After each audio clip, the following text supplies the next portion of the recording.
All right, welcome to the last discussion of the semester and the last discussion for Unit 3. I will be releasing one more video for an Exam 3 review, but as far as the discussions go, this will be the last one. So this is acid-base balance. So before you listen to this discussion, you should have finished all of the lectures for this class. So all of Chapter 20, all of the salt, water, and acid-base regulation. But to give you a review or an outline of what we're going to go over today, I will review the 3 ways that our body can regulate hydrogen, the difference between a type A and type B cell, and then the 4 types of acid-base disturbances being the respiratory or metabolic, and acidosis or alkalosis. And at the end, I'll explain what the Bohr effect is and how that affects oxygen transport. So to start, I want to go over the 3 ways our body deals with hydrogen. The first way we can deal with hydrogen or regulate the amount of hydrogen in our body is with a buffer. So we have this equation. Water plus CO2 goes to carbonic acid, which can then dissociate into bicarbonate and hydrogen. So that is our bicarbonate buffering equation. And this is always working in our blood. This is an acid-base buffer, so its job is to resist changes in pH or resist drastic changes in pH. And when I write this out, from here on out, I'm really just going to be shortening it to this. I'm going to be writing it out as CO2 dissociating into bicarbonate and a hydrogen ion.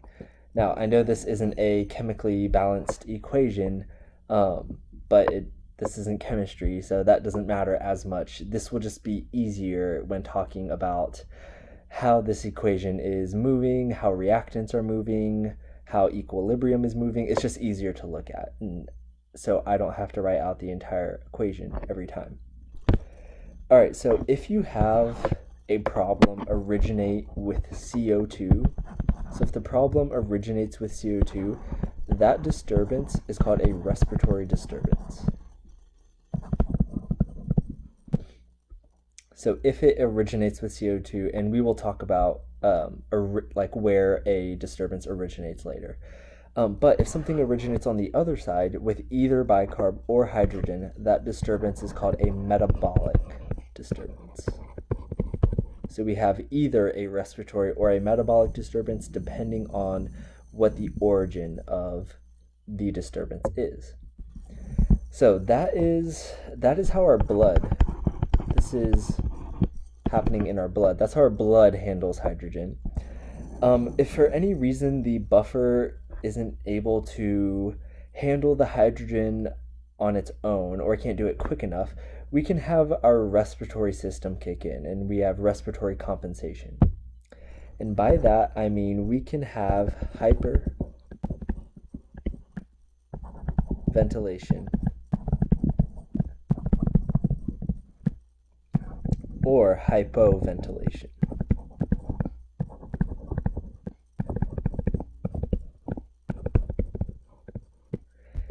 So you can adjust your ventilation rate to control the amount of hydrogen in your blood because you are manipulating CO2. So the case in which you would hyperventilate is if you have too much CO2 in the blood, or this would be related to a low pH. Because if you have too much CO2 in your blood, that CO2 is probably coming from acid being converted into CO2 and vice versa, CO2 being converted into acid. So that would cause you to hyperventilate, and if you have too much CO2, then the response is to get CO2 back down. And then hypoventilation would be the opposite, if CO2 in the blood is too low or pH has increased. So if you have too little CO2 in the blood, then the respiratory response is to decrease ventilation rate to try to hold on to the CO2 that you have. So that's how your respiratory response, or your respiratory system, responds to changes in pH and changes in CO2. So if it is a chronic disturbance, like something happening longer than 24 hours, so maybe a metabolic disease that causes this, maybe some sort of food poisoning that causes this, you can have your renal system kick in to control and regulate the amount of hydrogen in your blood. So within the kidneys, we know that in the nephron there's part of it that is regulated, and regulated means it's based on your body needs. Its function can change based on what your body needs in that moment. So let's say your body is acidic. So if it is acidic, which is the same thing as a low pH, then you will have type A cells kick in, or type A cells to activate. So type A cells activate when your body is acidic. So hopefully all of the A's there help you remember what a type A cell does. And if you are too acidic, then your body's response is to get rid of that acid. So secrete hydrogen and reabsorb bicarb. So generally, that's the function of a type A cell. It will secrete hydrogen, reabsorb bicarb. So the other type of cell is the type B cell, and this is when your body is in a state of alkalosis. Alkalosis meaning a high pH. So I know type A and acid lined up well. Type B is when your body is basic. Alkalosis starts with an A, so if you remember that this means basic, a basic pH, then hopefully that will help you remember. So type B is when your body is basic. Type A activates with acidosis. So that's the mnemonic there to help remember them. But the type B cell, it's the same cell as type A, it's just flipped. So its function is to secrete bicarb and reabsorb hydrogen.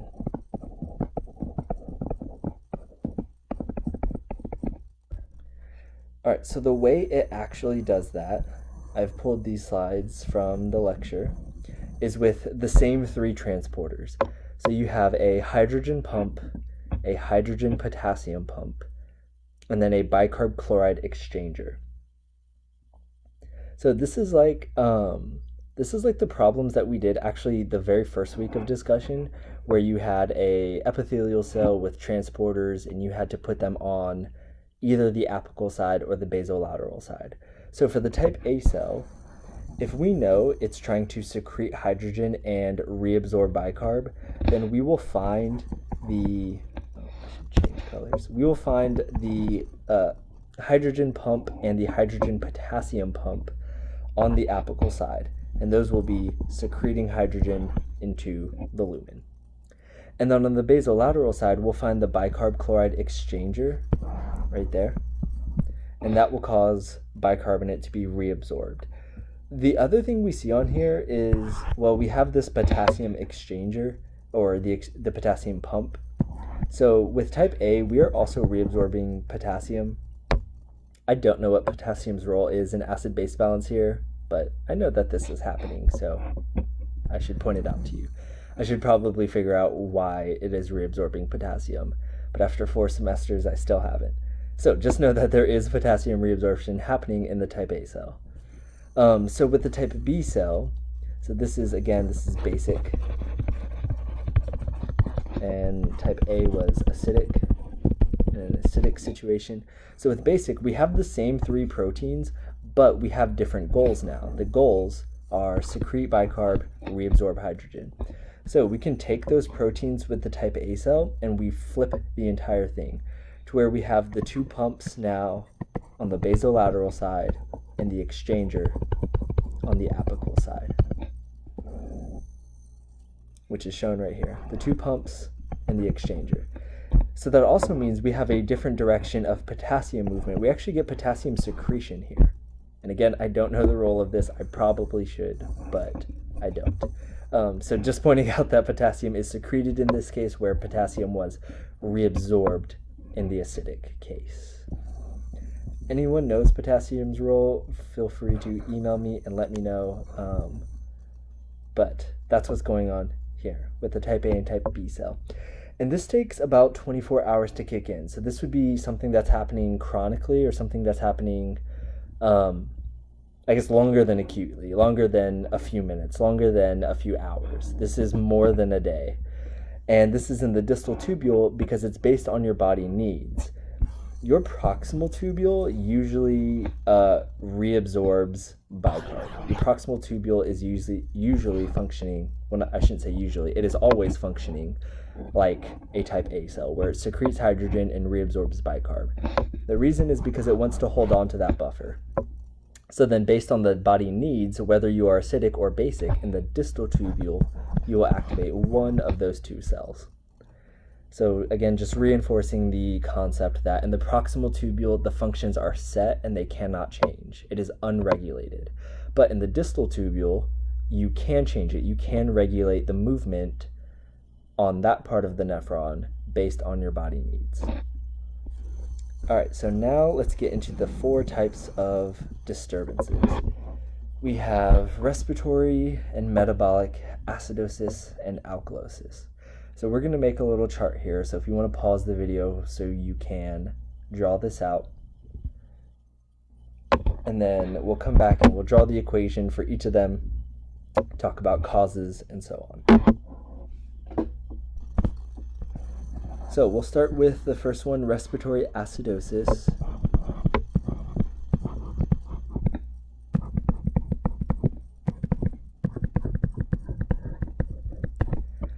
All right, so just a reminder, I'm going to be shortening the bicarb buffer equation to just this so that it's easier to write out, easier to see what's going on. All right, so if this is respiratory acidosis, acidosis means we have a high amount of hydrogen, but this is a respiratory disorder. So we know that this disturbance, it is coming from CO2. So respiratory acidosis starts with a high CO2. So here's what I'll do. I will write the origin arrow in this kind of orange color. And then I will write everything else, I guess, in blue. So CO2 is the origin of this disturbance. So we start with a high amount of CO2. Well, we notice that this is a double-sided arrow, meaning that we have a dynamic equilibrium going on with this equation. So if we produce too much CO2, what will happen is this equation will shift to the right. We will get an equilibrium shift to the right, which will increase the hydrogen and the bicarb reactants. That process, or that shifting of the equilibrium to one side of the equation, that is called the law of mass action. Law of mass action. So I'm just abbreviating that as LMA. You have studied this before in Gen Chem, but you probably heard of it as Le Chatelier's principle. It's the same thing. If you increase the reactants on one side of the equation, the equilibrium should shift to the other side of the equation to balance it out. So if you increased CO2, the goal would be to take that CO2, consume it to produce more hydrogen and more bicarb. So that's how the law of mass action works. The thing that causes that high CO2 would be hypoventilation. So if you hypoventilate, then you will build up the CO2 in your blood, and that could get to the point where it causes respiratory acidosis. So something that might cause you to hypoventilate would be something like COPD, chronic obstructive pulmonary disease like emphysema or asthma. If it gets really bad, then it can cause respiratory acidosis. So hypoventilation would cause an increase in CO2. So the next one we will do is respiratory alkalosis.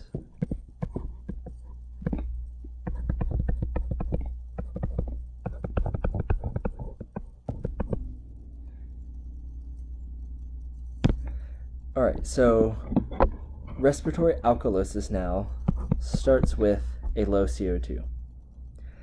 And the thing that would cause that would be hyperventilation. So this is the cause of it, hyperventilation. All right, so when we have too little CO2 on this equation, then the goal is to get that CO2 back up. So the way we will do that is take hydrogen and bicarb, consume them, so lower their amounts to drive this equation to the left to hopefully produce more CO2. So the law of mass action will drive this equation to the left in hopes to increase the amount of CO2. So that's how the buffer deals with this. So when you hear about like what would cause something like this, like what would cause a hyperventilation, one of the most common answers I get or responses I get is a panic attack, an anxiety-induced panic attack. That can definitely cause hyperventilation, which can cause respiratory alkalosis, because if you're breathing too much CO2 out, you can get to the point where you become alkaline or reach alkalosis. So something about respiratory alkalosis that you may have heard, or in general what you may have heard about anxiety-induced panic attacks, is to give someone a paper bag to rebreathe their own air. So if anyone in the class has taken the mental health first aid class, then you probably talked about panic attacks, and the subject of breathing into a bag may have come up. So I took the mental health first aid certification class a few years ago, and when talking about anxiety and panic attacks, we didn't really come to a conclusive answer on if someone is having a panic attack, should you give them a paper bag to rebreathe their own air? So let's talk about that. Based on the physiology, it makes total sense why you would think to give someone a paper bag to rebreathe their own air. Because when you are breathing into a bag and rebreathing that air, what you're doing is you're rebreathing CO2 in hopes to fix the respiratory alkalosis. Now, there's a lot of reasons why you shouldn't do this, why you shouldn't give someone a paper bag to rebreathe their own air. Some people say that it could cause a reliance on a paper bag, like a mental reliance on the paper bag, to where if you don't have a bag on you, that can cause more stress. But from a physiological standpoint, rebreathing your own CO2 could be really bad if the hyperventilation is not anxiety-induced. If the hyperventilation is a response to another medical condition, then rebreathing your own air can actually be really dangerous. So I want to give you an example on when this happened to me, on when rebreathing your own air can be really dangerous. So I don't know if anyone else in this class ever gets kind of like chronic migraines or chronic headaches. If you do, I'm sorry, I get them too. They are really, really bad. Migraines are like the worst thing I experience. A few semesters ago, I think in the spring of 2019, I got a migraine in the middle of teaching a discussion, actually. And then the migraine ended up lasting for 7 days. And it was just like the worst pain that I had ever been in. And around like day 3 or 4, I was like, okay, this is pretty ridiculous. Like, I should not have a migraine for this long. So I was able to get some prescription medicine for migraines, and I got this drug called sumatriptan. So if you experience migraines, you may have heard of sumatriptan or something in the triptan family of drugs. But I got this one called sumatriptan.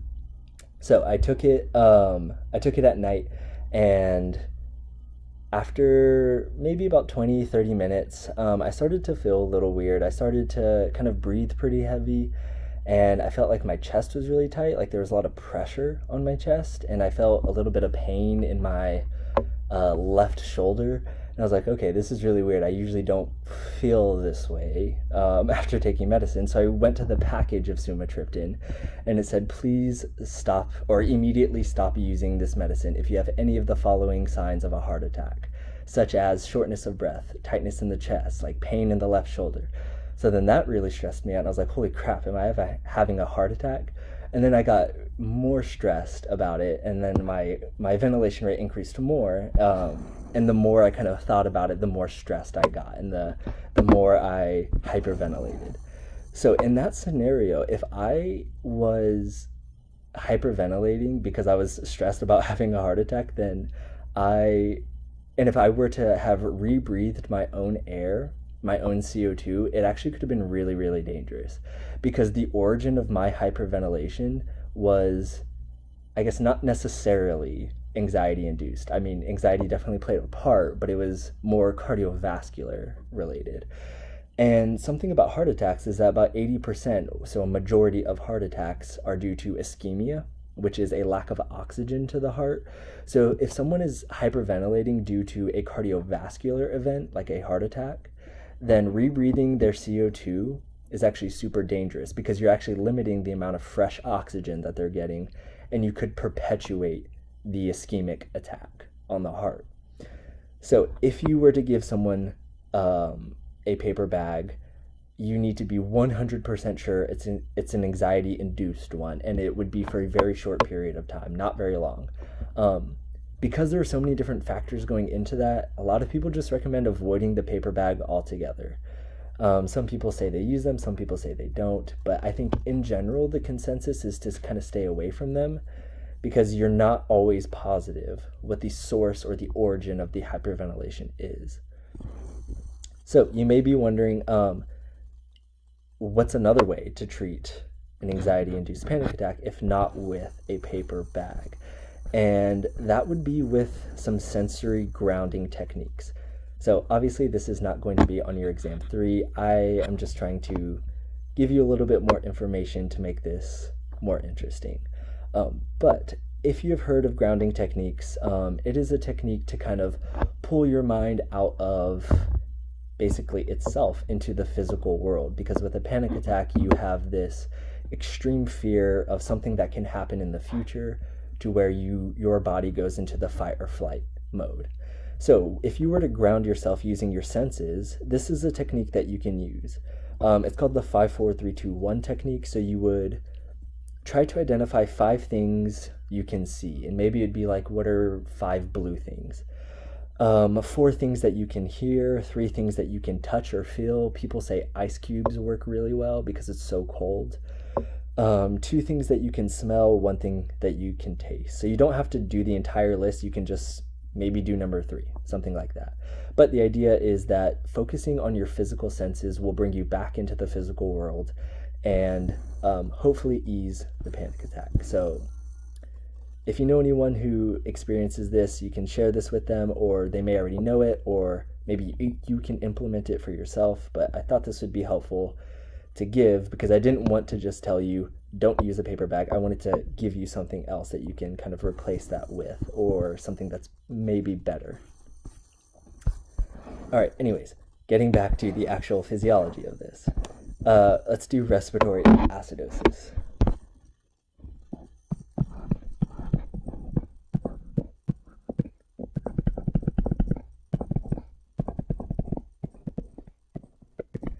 All right, so this is metabolic acidosis. So I told you in the beginning that a metabolic disturbance starts with one of those two. If this is acidosis, then we're going to start with a high hydrogen content. The thing that can cause this, or something that can cause this, I should say, would be a really intense workout. If you ever do any sort of high interval or high intensity interval training, or if you maybe ran track in high school and you did like a 400-meter dash or something like that, afterwards, after a 400-meter dash, you feel like death because your legs are just on fire. The reason why your legs are on fire after a 400-meter dash or after a really intense workout is because all of the lactic acid that has built up in your blood. So that lactic acid is putting acid into your blood. So that's one way that this could happen. Another thing that could cause this is diabetic ketoacidosis. So, diabetic ketoacidosis, it can happen in both type 1 and type 2 diabetes, more common in type 1, but can happen in late stage type 2 diabetes. So with diabetes, if you have the either lack of insulin or insulin resistance, then your body can turn to your lipids or your fat storage to produce energy. And when it does that, there's a problem because fatty acids cannot cross the blood-brain barrier. However, fatty acids can be broken down into ketones, and the ketones can then cross the blood-brain barrier so that your brain can get the energy that it's not getting from glucose. Now, the thing about the ketones produced is that they are acidic. So if you are generating too many ketone bodies, then your blood can become acidic. This doesn't have to happen only in diabetes, but it's most common in diabetes. All right, so the way the equilibrium will shift. If you increased this reactant, then the goal is to decrease that reactant by shifting it to the left. When you do that, you'll take bicarb and you will consume it with hydrogen to produce more CO2. That is the law of mass action. Hydrogen and bicarb combine to produce CO2. Okay, so the next one, or the last one, is supposed to be in white, is metabolic alkalosis.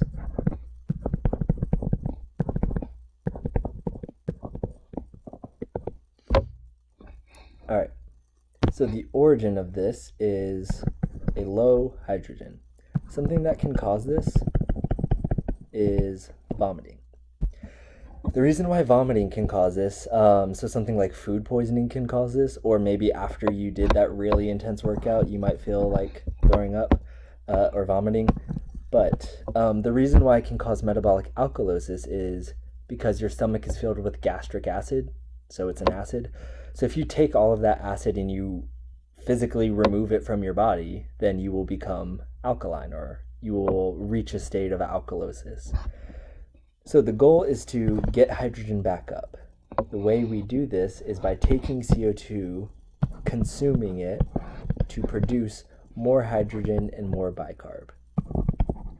So the equilibrium will shift to the right to try to get hydrogen back up to lower pH.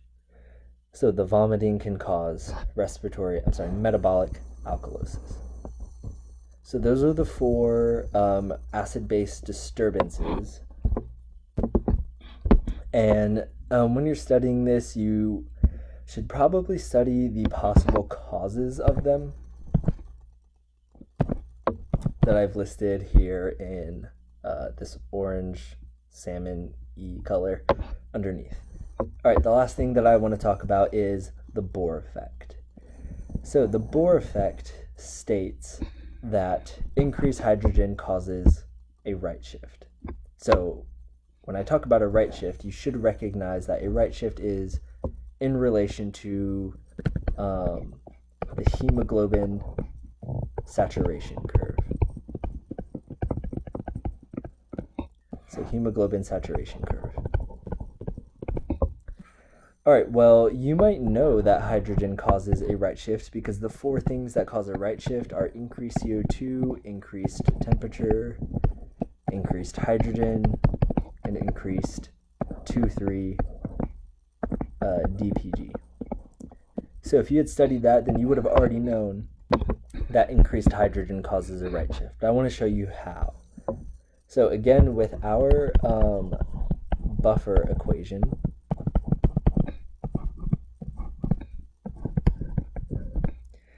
so with this buffer equation, there's one more equation that helps explain the Bohr effect, and that is this one. So HB stands for hemoglobin bound to oxygen plus a free hydrogen goes to hemoglobin bound to hydrogen with a free oxygen.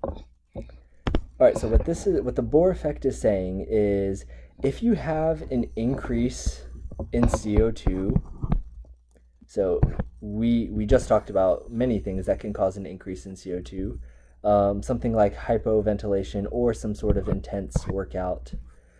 That increase in CO2 will make this equation go to the right, which would increase the hydrogen content. So increasing hydrogen here means that we also increase hydrogen on this bottom equation. So when we increase the amount of hydrogen in our blood, this is the effect it has on oxygen transport. We will shift this equation to the right because you increased the reactants on the left. So when you do that, what you're doing is you are favoring this form of hemoglobin bound to hydrogen. And what you're doing is you're favoring the dissociation of O2. So when you have increased hydrogen, you are favoring the dissociation of O2, meaning you are letting go of more O2, letting go of more O2 at the tissues, and you are decreasing affinity for O2. Right, that's the definition of a right shift. So that is how carbon dioxide and hydrogen affect hemoglobin and oxygen transport in your blood.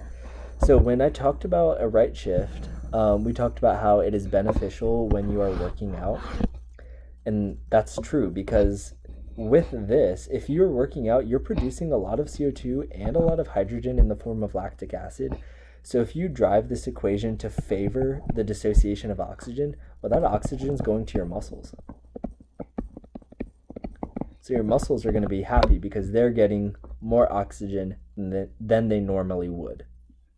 So that is how your body adapts to exercise, by causing a right shift. So that's what the Bohr effect is. All right, so that's all I have for this discussion. I hope you appreciated the story I told about the migraines, and appreciated hyperventilation a little bit more. And hopefully you learned something within this, even if it's not physiology related, that you maybe should not use paper bags when treating hyperventilation, because you're not always sure what the origin of that hyperventilation is. So like I said, the next video I will be releasing will be an exam 3 review.